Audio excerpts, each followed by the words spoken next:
Anyone that knows me know that if I'm in an elevator, if I'm at a restaurant, if I'm walking down the street, I don't care if it's Philadelphia or LA, I'm going to stop you. I'm going to stop you if I see something remotely interesting. I'm going to engage you. I'm going to ask you a question. And I'm going to try to find out what you're about. And if you give me the 3 seconds, 5 seconds, 2 minutes, we're going to have fun. So I'm going to make you your favorite drink. You're going to bring your favorite bottle of wine, champagne, IPA, bourbon, just to make things a little more fluid. And that's what Catnip's all about. My name is Peter Madden, and I can't wait for you to get catnipped and to understand what really makes someone tick and tock, rock and roll, and live and love. This is Catnipped.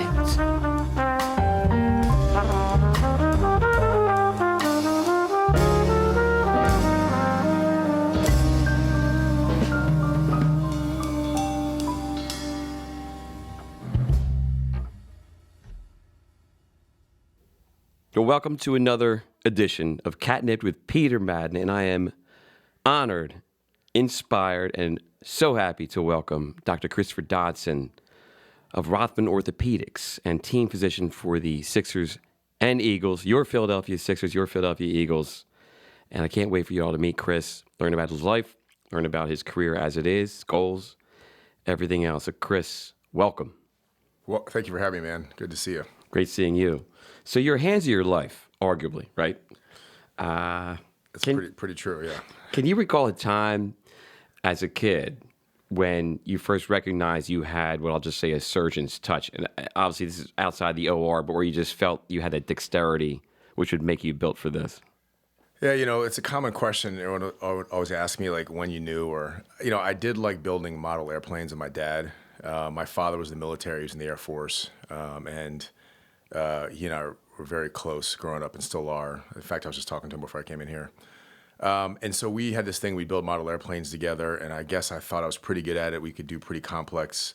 We always did fighter jets together. And so I felt like at that point I knew I liked using my hands. I didn't know what capacity, but I felt like I had some dexterity. So that probably was the earliest I can remember really using them to do something. My wife would tell you now I do nothing at home with my hands, so it hasn't translated later in life. The F-15. Yeah. I think I tried that myself, but typically I was getting so much airplane glue over my fingers, they were getting stuck together, and I had to get out whatever it was, turpentine, and unstick it. Oh, yeah. Those were commitment for sure. Was there, and I remember those boxes had on the front, from ages X to X or what have you, you were doing, did you get to the point where you were doing model airplanes that were perhaps above your pay grade, above your age? Certainly, yeah. I mean, we did pretty complex stuff. I was never by myself with my dad, but we were certainly doing ones that were taking us several days of commitment to do. We did a lot in the summertime.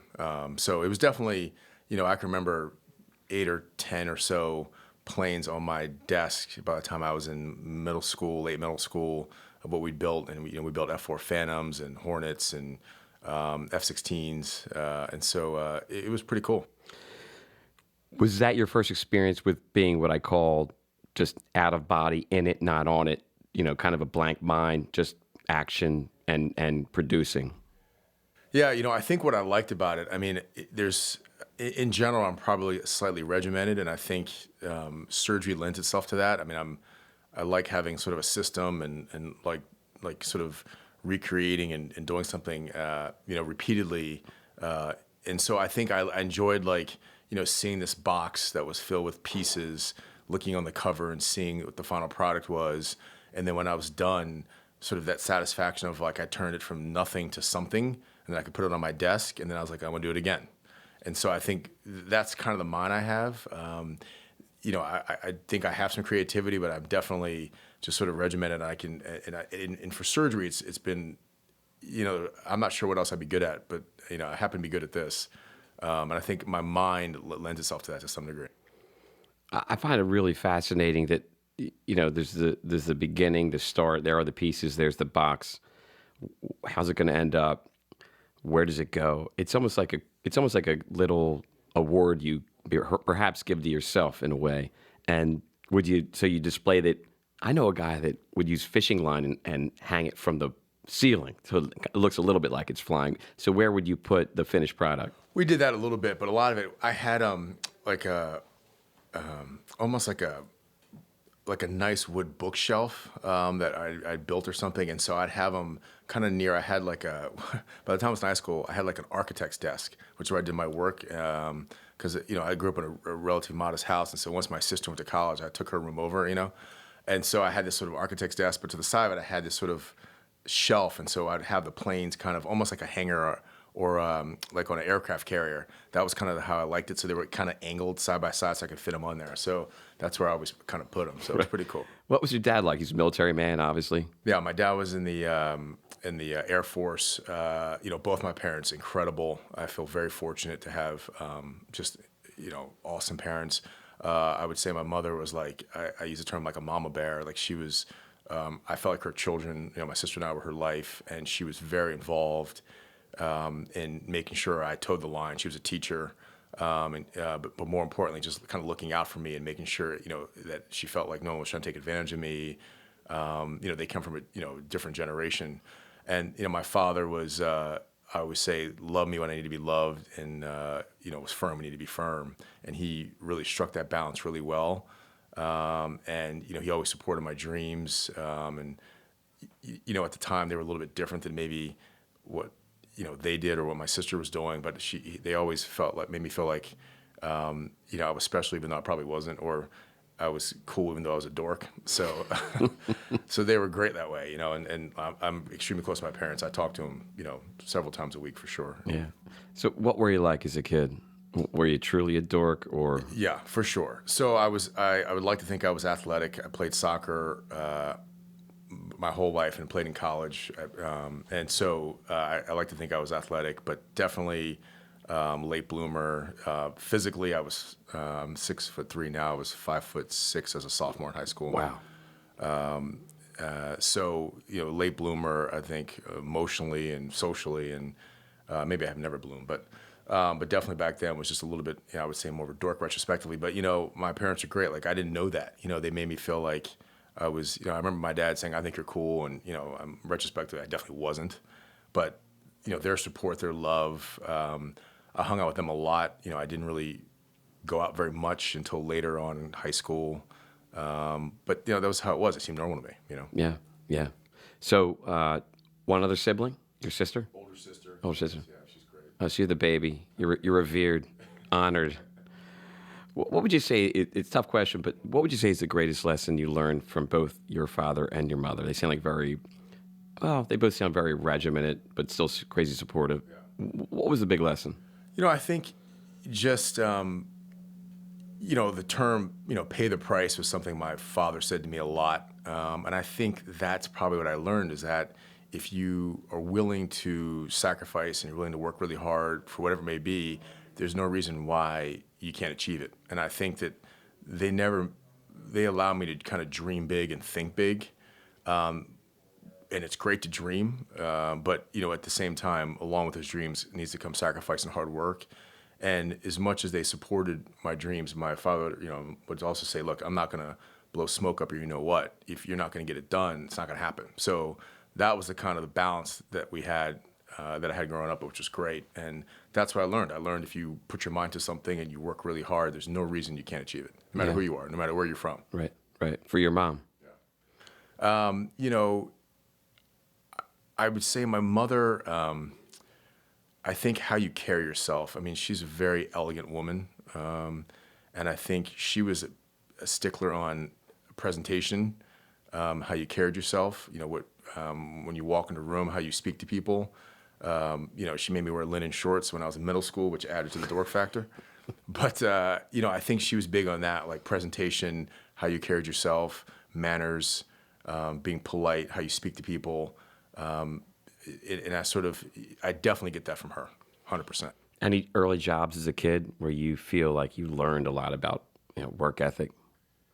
Yeah, so my big one, up until probably late high school, but starting in middle school, was shoveling driveways when it snowed out. So I lived in a great community called Columbia, Maryland. We lived in a cul-de-sac, and there were several other cul-de-sacs nearby, all very walkable.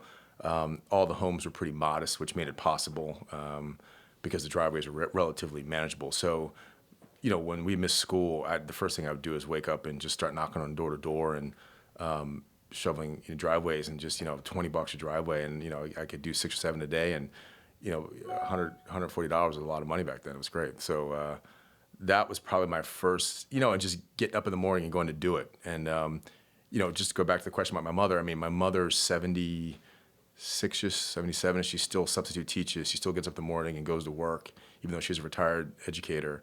Like, that work ethic would be for both of my parents. They really instilled that in me. And so that was sort of my first early job. Right. Would you say they're impressed with you, or are they surprised by who you've become? Well, they're definitely not impressed. As my parents. Parents aren't allowed to be impressed. No, I think they're. I think they're proud. I mean, I think. I think I'm sure my mother has told many people her son's a doctor, and by many, maybe millions. So I definitely think they're proud of me, but they still. My father still calls me baby boy, and my mother calls me Cristobo, which was my Spanish name in kindergarten. You know what I mean? Like, it's still the same thing. How did they meet? They were both. My father worked in the government as an auditor, and my mother is from Washington D.C. and was teaching, and my dad was working for the government in D.C. And I think through, if I'm not mistaken, through mutual friends set them up on a date, and they were. I think it was 51 years of marriage this past June. So. They've been making it happen. Great examples from for me and Candace. Absolutely. Moving into high school, you start to kind of discover yourself a little bit more. Start to get a little more social. It sounds like. What were you like then? Did you find? I mean, as someone who's remotely your age, you get to that certain point, 15, 16, 17, and things start to shift and transform a bit. And when did you start to feel perhaps a bit more confident? And was there anything that you perhaps did which gave you that confidence, like, oh, okay, I'm this guy? That's a great question. I would say, so I was fortunate. I grew up in this town, Columbia, Maryland, where soccer was very big. It was, maybe not quite like Texas football, but it was pretty close. And I made varsity as a freshman, which was a big deal back then. A couple of us that year did. So that would give me some confidence. Most of high school for me was really like, I felt like I was a pretty motivated kid, I guess. I mean, I wanted to go to a really good college at an early age. And so I really focused on doing as well as I could at soccer, and then doing as well as I could at school. And that was kind of really my focus. I mean, I don't think I really ever, like, quote unquote, cut loose a little bit until I was a senior after graduation. It was that kind of late. So those were my kind of two focus when I was in high school. And I think college is when I really started to discover a bit about myself and build some confidence, I mean, high school can be tough. Like, who may be the coolest, I'm using that in quotations, coolest person or male or female in high school, though things change over time. And so, people blossom at different stages. And I was definitely, like I said earlier, a late bloomer. So I was confident that I was a pretty good soccer player. I was confident I did well in school, but socially, I wouldn't say I was confident. Right. I had a good group of friends who were also studious. I would use that word, and that was kind of our focus then. So could you point to an early mentor of yours, whether that was high school, college, or someone that you thought, boy, this person's setting the bar, and I want to be like him or her? Yes, I can actually. So, I mean, obviously I have my parents, but when I was in high school, I thought my father at that time was working at Howard University Hospital as an accountant. And, he would kind of come home and talk about physicians and this sort of admiration for them, and maybe particularly surgeons, because I guess he thought they were really cool. And look, I thought my dad was cool, and, we're doing the model airplane. So I sort of thought that maybe something I'd be interested in. And I remember when I was in high school, once I got my license, I decided to volunteer at Shock Trauma, University of Baltimore, which is a pretty intense place. And there was a guy there, a physician there named Carnell Cooper, who's still there. I'm sure he's still there. And he, played basketball at Yale. He was super smart. and just I remember meeting him and thought this guy was the coolest thing I've ever seen, you know. And I was spending some time overnight actually in the trauma bay, sort of volunteering because I was doing some research there as well. And you know, he was the first person to bring me in the operating room. Oh man, I what remember, was that? Yeah, I I remember. mean, yesterday. this is a hospital that friends of mine who worked ER. It's a knife and gun club. Yeah, Correct. Oh, yeah, yeah. You see stuff there. I mean, that there's gunshot wounds there every weekend. You know, not to mention the other significant trauma. You know, that's shipped in there. I mean, I remember like this yesterday. Someone, you know, in the farmland of Maryland had happened to. I don't remember what exactly happened, but basically got run over by their own tractor, like by the Reaper or whatever those are called, and you know, over his leg. And I remember that, you know, I was 17. I remember seeing it. I remember going to the OR with, you know, and it was, you know, there was the smell, there was odor. I remember this fertilizer and all the pesticides. It was basically embedded into his tissues. You know, it was, you know, pretty dramatic. But he was great. I mean, you know, when I was only 17, he brought me in the operating room. You know, I'm not sure how he pulled that off, but he did it, and he could tell I was interested. And I remember the first time I was in the OR, I knew that's what I was going to do for a living. You know, I don't mean to sound dramatic, but it was just the truth. Like the lights came on. Yeah, I just, you know, it was like this. It seemed to be the coolest thing in the world to me. Let's get inside that. The drama of it, the confidence in knowing that I can fix this, I can make this a lot better, and I'm built for this. Like, tell me what that was like. That's really important to me. Yeah, so you probably realistically you don't know you're going to be good at it until way down the line. So that's I mean, I take it back. There's probably some signs early in the process, but like for me then I wasn't doing anything, I was watching, but I knew, like he said to me afterwards, look, you obviously, number one, you have the stomach for it because you were digging your nose in there and you weren't shy, and so you were interested for something that was pretty graphic. And so he was like, you should come back tomorrow. I'm like, I'm coming back tomorrow, you know? And so I think I knew then at least I'm interested in it and I like it and I have the stomach for it and I find it fascinating. And it was amazing to me that this, you know, this doctor that I was talking to at a chair an hour ago is now in there and just complete control. It's the captain of the ship, as we call it, you know? So that's when I knew I wanted to do it. I had no idea if I'd be good at it. That's a whole other, you know, thing, but you find out, you know, eventually. Yeah. To me, it seems that it's almost like that. And you said captain of the chair. There's a conductor of an orchestra. There's a lot going on, and you have nurses, and you have anesthetician, and you've got to be there, and you, above all, have to be very calm, because you not being calm means everyone's going to go sideways. So, how do you maintain that level of confidence, coolness, calmness, but it's a hyped up it's a bad situation. Yeah. Is that inherent in you? Where does that come from? I think some of it, you know, some of it has to be inherent. I think some of it is experience. You know, I mean, I've been in practice now for 11 years, but if you think about it, I started internship 2003, so 18 years. Mm-hmm. I've been in operating rooms now as a doctor for 18 years, you know, technically, so it's kind of a long time. You know, you have experiences in residency where you have to act fast and, you know, sometimes you wish you did things differently, but, you know, fortunately you had I had some great experiences where it went very well. You know, I mean, there's a patient I took care of in 2005 when I was a resident that had a really dramatic injury in New York City that texts me every single year on the anniversary of that injury still. Really? 16 years later. I mean, so that's really cool. I mean, it's a good feeling. You know, you build on some of these experiences, but, you know, an attending told me something a long time ago when I was a junior resident. And he said to me, you know, at some point you're gonna have to decide what kind of surgeon you want to be. And it starts with like the most basic thing. And that's how you're gonna put on a splint. And a splint is something that we do as residency when someone has a fracture. You know, you put a splint on to you know, stabilize it. But the way he said that, it made me think like it's sort of true. I mean, there's that expression, how you do anything is how you do everything. So he's like, if you're going to be sloppy at that, then what would make you think you're going to be, you know, elegant at surgery? But if you're elegant at that, then you're elegant at how you use something else, and it keeps building.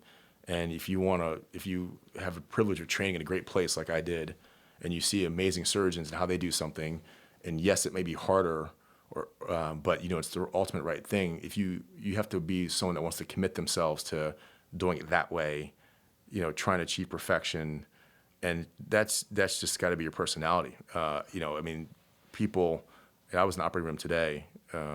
People, go to sleep and trust that I'm gonna do like everything I can to make them perfect, right, or close as I can. Mm-hmm. So it's a big responsibility, and I think I owe it to them to be that way, Yeah. And I think that's probably just a little bit of personality to some degree. Yeah. That's why I chose to do it. Yeah. It's interesting. We've all been there, whether with a friend or family member, whomever, who they're having something done. And it's super intense, as you've seen this for even could be the most minor thing for you. For them, it's everything. Oh, they're going under and whatever, ACL, meniscus, you name it, hernia. And I've always been fascinated. And in fact, I observed you. I was with a friend getting a hernia repair, outpatient, Bryn Mawr, and I saw you zip out to, I'll say probably 4 different families for 4 varying, repairs that you were doing. And you seem to have a really great level of focus with you. You were in their world 100%. Here's what's happening. Here's what I've done. You did great, or whatever it was. You must walk out of that room because they're waiting to see your face, right? They're like, how's it going? And you come, I'm fascinated. As someone on the other end of it, you want to see you smiling, right? Like, oh, yay. And it's all business. And you sit down with them. Here we are. What's that experience like? Since a lot of us don't live that life, we're on the other end of the door. You're one of the very few people on the other side, and now you're coming out to say, here is what is happening. Here's what I've done. Yeah. So it's interesting. Today I had that experience actually, and it was a good reminder that this is such a big deal for everybody. Because the challenge is that I perform approximately a little over 600 surgeries per year. It becomes. I always tell the patients nothing's routine to me. Because their issue's not routine, but I do it all the time, and I like to think I do it well. And what I find acceptable is as good as I can do it. That's the kind of standard.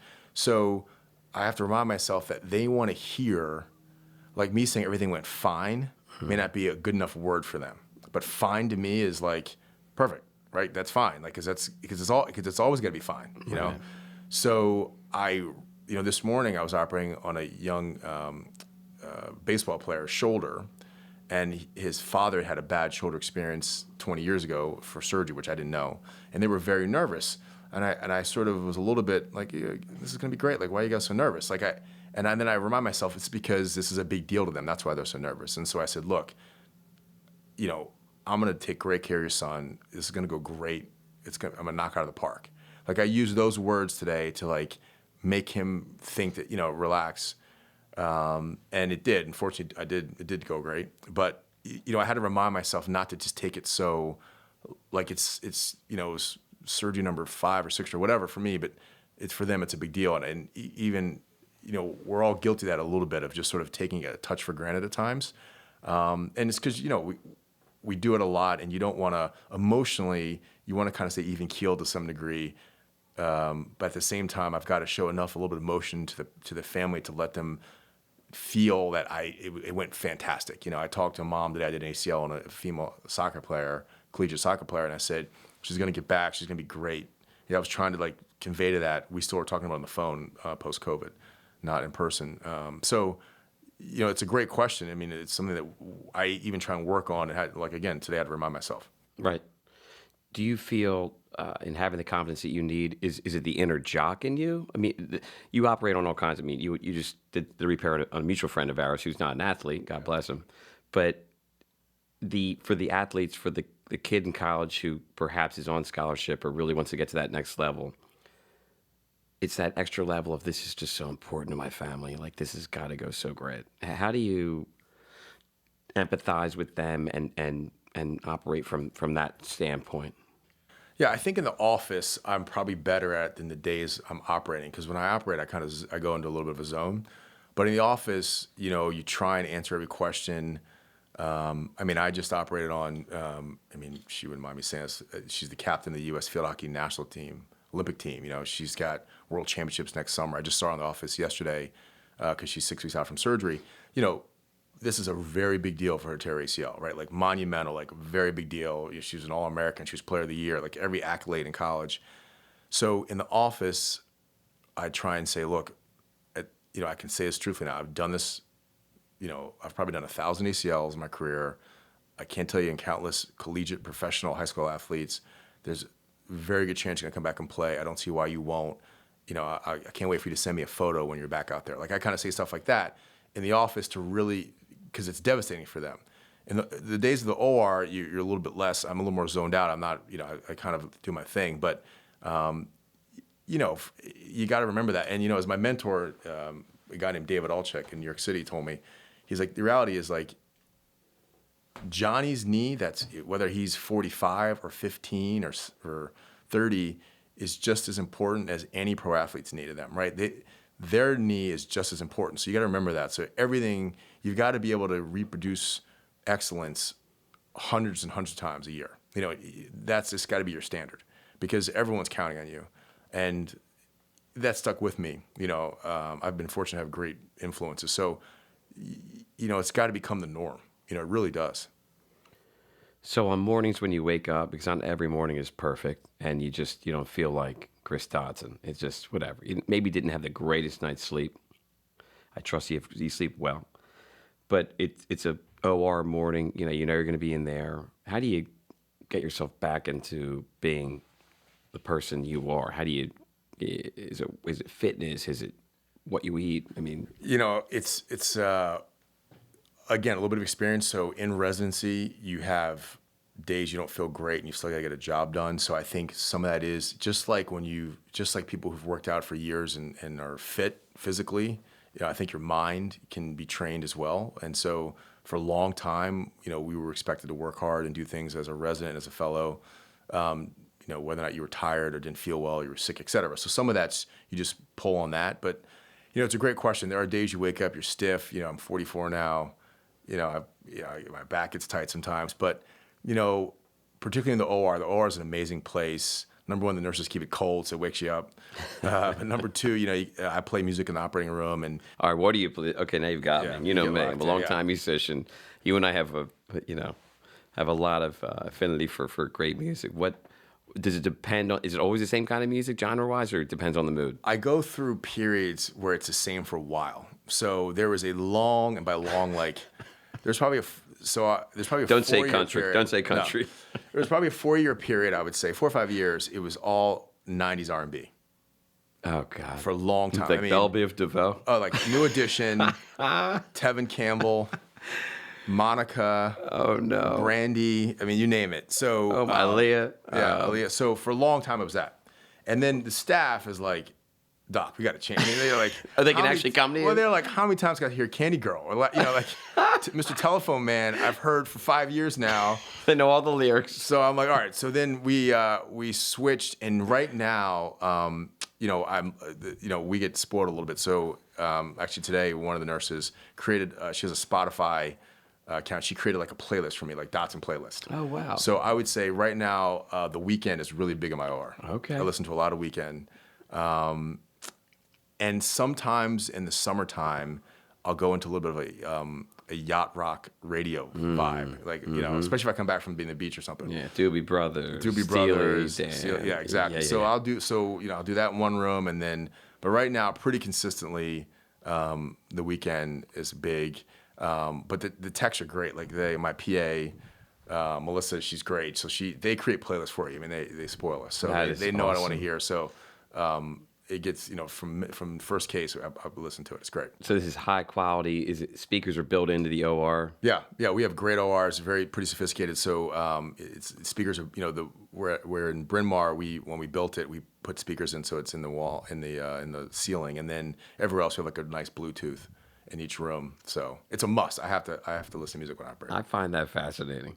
So I use it in a different way. I'm a very different business than yours, but it calms me down and helps me focus. my wife thinks it makes her crazy. Like, how can you focus when this is all just playing? It's all over the place. I have music on all the time. It just is important. It keeps me very calm. No, I find that really fascinating. Belle Biv DeVoe in the OR. So we talked about, what you do and, who you have worked on. When you're in a situation with an elite athlete, this is truly their life. This is an unfair question. Is there a different focus, or do you actually put that completely out of the room, out of the window? This is a person with this need. This is what I'm doing. How do you keep that at bay? That here I am on top of this very, perhaps especially important situation. Yeah, I mean, to some degree, it's going to be different because of the environment. There could be a trainer with you. There could be an agent on, the phone call where you're talking. I mean, there's definitely unique components to that where, it's not like no matter what you want to say, it's not the same as talking to like, a friend of mine who maybe is, injured their knee or something like that. But I do feel like you have to treat them the same. There are always variables and factors where that maybe where you have to take into account. Time of year, is it the playoffs, et cetera. There are sometimes things you have to think about, but you've got to do what you think's the right thing for them and treat them like a patient, because they are. I mean, they are my patients. That's nothing. It's that's just the facts. So you've got to still think about. They're injured, they're a patient, they're probably maybe a little nervous. I mean, in some cases they could have thought that, their career was in jeopardy, like you said. So you just got to still treat them like a patient. You're their doctor, and clearly communicate with them and not tell them what you think they want to hear. I mean, I think that's the biggest thing. You've got to be honest and tell them what you think's the right thing and not what they want to hear. Because sometimes that comes into play as well.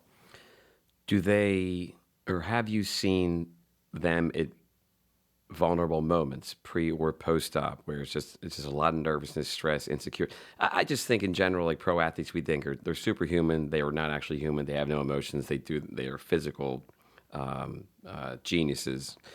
You've probably seen some really major people at tough moments. 100%. How do you handle that? How do you express empathy? How do you? What's your bedside manner like in situations like that? Well, you used a good word. I mean, empathy. I mean, right? It's there are times and they're frustrated and 100% scared, and you just got to understand that and be respectful of that. And again, just kind of communicate clearly. I mean, you can't tell someone that they might come back sooner when they can't, because you think that might lessen the blow, because it's just not realistic. So, again, you learn it. I mean, taking care of elite athletes is like anything else. Everyone makes mistakes, and you learn from your mistakes. You learn from your experiences, and I think you learn certain athletes are different. I mean, some professional athletes, they have different personalities, and so just like when I see patients in the office, you start to learn the different personalities and how to communicate with different people, right? And by body language or cues, some patients don't want to know anything. They don't want to see their pictures. They don't want to know. Some patients want to know a lot, and you've got to read off their cues, have a little EQ, and be able to modify your speech or modify your communication a little bit. And just like pro athletes are no different than anyone else. Yeah, having worked with some pro athletes in what I do, they're surrounded by all well-meaning family, friends, as you mentioned, agent, trainer. Do you find yourself having to manage like a large population of people around one individual who perhaps may not even know that they're calling you? Like, can they access you? Can mom or dad or the agent call you the day before surgery? Oh, Chris, I heard you're great. I hope it goes well. Please, no, I'm praying for. Does this happen? 100%. I mean, if you're going to take care of elite athletes, that's collegiate and professional, even high school. I mean, you've got to be willing to communicate. I just got an email today from a strength coach from one of the Olympic teams about an athlete. You've got to be willing to. You've got to be humble. You've got to give out your cell phone sometimes, your email, your contact information. Be willing to take phone calls. I mean, that's just part of the deal, and that's probably honestly more than the conditions or the surgical technique. I mean, it's the same technique for everybody, right? But that's probably the biggest difference of taking care of elite athletes than taking care of weekend warriors, is that it's the phone calls after the surgery. There's 6 or 7 phone calls. I mean, I'll call the GM, I'll call the coach, I'll call the agent, I'll call the parents, I'll call the player, Right. that could be 5 phone calls after surgery versus 1. So, you just got to be used to that and deal with that. And that comes, that's part of the process, comes with the territory. So you get used to it like anything else. Yeah. Do you have an especially proud moment in your career? I know you can't name the athlete or something where I don't know, you figured something out, it went great, everyone was just so super thrilled, or is that just not even something you could answer? I mean, I wouldn't go into specifics, but, I certainly have seen, I've certainly, taken care of, whether it be surgically or non-surgically, some great athletes where I've been able to be on the sideline or and see them perform and do well. You definitely get a sense of satisfaction. And, I also get emails and photos of high school athletes, or when they accept their scholarship, or I took care of a really complicated case of a 17-year-old, and he got a full ride for football, and he sent me his newspaper clippings. Oh, and wow. That's equally satisfying and makes you equally proud, to have a small role in, some of their happiness for a part in their life. So, yeah, I mean, absolutely. It's pretty cool. Awesome. If being a doctor wasn't an option, what do you think you would do? That's a great question. I know so many friends of mine in real estate or private equity. I'm always jealous of them. So maybe something like that. That's a good question. I don't know. What would give you the same satisfaction? It's impossible, I guess. What would give you the same satisfaction, that same level? I mean, you talked about model airplanes, that level of completion, taking something very complex and making something perhaps better than it was. So I really appreciate architecture. I mean, I would say it's a fair amount of what I follow on Instagram are great architects. I really love beautiful houses and beautiful structures. I love beautiful landscaping. I'm not good at any of it, but I would probably guess, honestly, something like that. I mean, to be able to, put something down on paper and create the structure and then see it built, and I mean, it's pretty cool. So I would say like something like that probably. I'm not shocked by that answer. Like, I totally get it. And you mentioned style earlier. I mean, you're very stylish. You're obviously into fashion. That's reflected in who you are. And definitely, that's another parent trait. My mom and dad, yeah. All right. Okay. You love wine. Love wine. Love good wine. You love good food. Yeah. So if you could have dinner with 3 people, whether celebrity, sports, entertainment, music, history, you can't mention family. It's easy to say mom and dad. Yep. Let's put them aside. They sound great.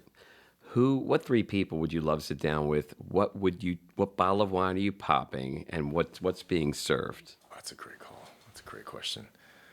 All right, Michael Jordan, definitely. I've just idolized him since Have you met him? I've never met him.